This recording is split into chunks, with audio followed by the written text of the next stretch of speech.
Pot to plates நேயர்களுக்கு வணக்கம். நான் இன்னைக்கு தக்காளி ஊறுகாய் எப்படி பண்ணுறதுன்னு செஞ்சு காமிக்க போகிறேன். அதுக்கு தேவையான பொருட்கள் என்னெல்லாம்னு பார்க்கலாம்.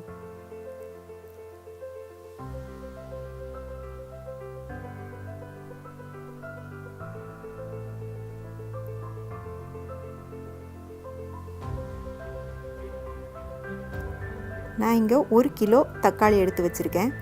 தக்காளி வாங்கும்போது நல்லா பழுத்தெடுக்கிற மாதிரி பார்த்து வாங்கிக்கோங்க, அப்போ தான் ஊறுகாய் நல்லா வரும். நான் தக்காளியில் மேலே தோல் உரிக்கிறதுக்காக ஒரு 10 நிமிஷம் தண்ணியில் வேக போட்டுக்க போகிறேன். இதுக்கிடையில் ஊறுகாயில் சேர்க்குறதுக்கு ஒரு பவுடர் ரெடி பண்ணிக்கலாம். 1/2 டீஸ்பூன் வெந்தயம் எடுத்திருக்கேன். இதை நல்லா நான் ட்ரை ரோஸ்ட் பண்ணி எடுத்துக்க போகிறேன். இதோட நான் கடுகும் சேர்த்து ட்ரை ரோஸ்ட் பண்ணி ஒரு பவுடர் பண்ணி எடுத்துக்கலாம். வெந்தயத்தை நீங்கள் அதிகமாக வறுத்துடாதீங்க, அதை கருக விட்டுட்டிங்கன்னா அதோட டேஸ்ட் மாறிடும். அதனால் ஒரு பொன்னிறம் வர அளவு வறுத்தா போதும். இந்த அளவு நிறம் மாறினோடனே நீங்கள் அடுப்புலேருந்து எடுத்துடுங்க. இப்போது கடுகு வறுத்துக்கலாம். 1/2 டீஸ்பூன் நான் கடுகு எடுத்திருக்கேன். கடுகையும் அதிகமாக வறுக்காதீங்க, அது லைட்டாக வெடித்து வர ஆரம்பித்தோடனையும் அடுப்புலேருந்து இறக்கிடுங்க. இப்போ ரெண்டையும் சேர்த்து பவுடர் பண்ணி எடுத்து வச்சுக்கோங்க.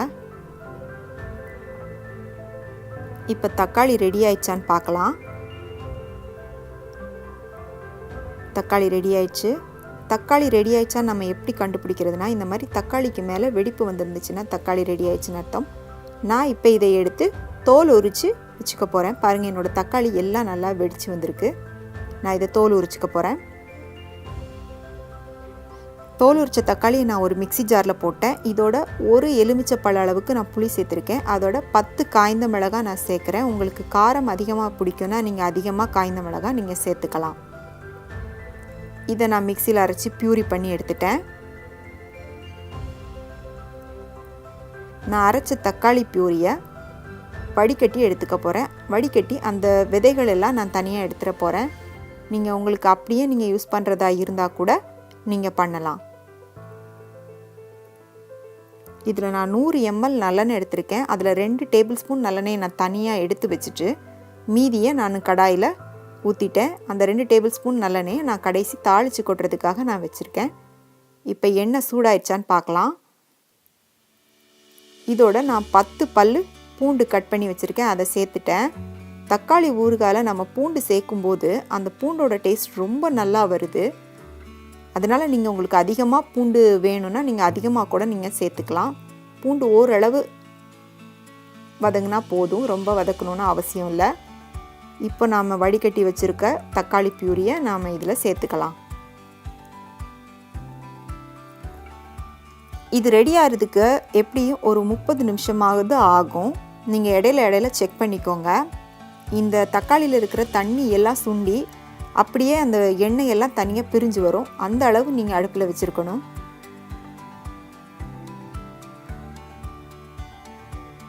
இப்போ பாருங்கள், லைட்டாக எண்ணெய் பிரிஞ்சு வந்திருக்கு. ரொம்ப தளன்னு கொதிக்குது. இப்போ உங்கள் இடம் எல்லாமே வீணாகும். அதனால் நீங்கள் ஒரு மூடி போட்டு மூடி வச்சுருக்கிறது நல்லது. இப்போ பாருங்கள், இன்னும் கொஞ்சம் எண்ணெயெல்லாம் பிரிஞ்சு வந்திருக்கு. இந்த ஸ்டேஜில் நம்ம என்ன பண்ண போகிறோன்னா, ட்ரை ரோஸ்ட் பண்ணி வச்சுருக்கோம் இல்லையா, வெந்தயமும் கடுகும் சேர்ந்த பவுடர், அதை நீங்கள் இதோடு நீங்கள் சேர்த்து கிளறி விட்டுக்கோங்க. இந்த வெந்தயமும் கடுகும் சேர்ந்த பவுடர் அவ்வளோ ஒரு நல்ல ஒரு வாசனையை கொடுக்கும் தக்காளி ஊறுகாய்க்கு. இதை நல்லா கிளறி விட்டுக்கோங்க.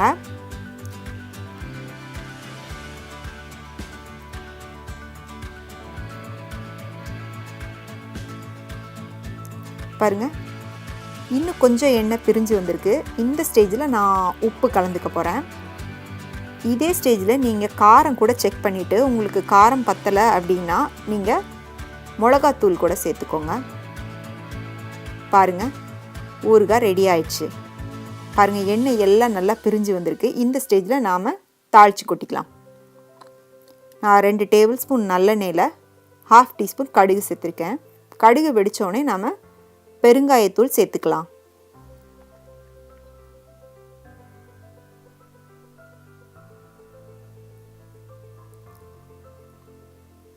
இதை நாம் ஊறுகாயில் கொட்டி கிளறி விட்டுக்கலாம்.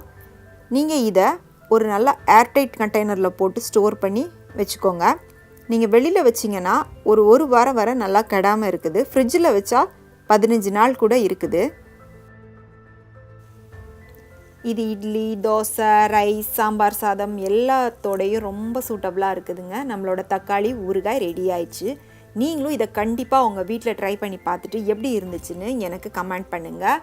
உங்களோட ஃப்ரெண்ட்ஸுக்கு ஷேர் பண்ணுங்கள், லைக் பண்ணுங்கள், சப்ஸ்கிரைப் பண்ணுங்கள். நன்றி, வணக்கம்.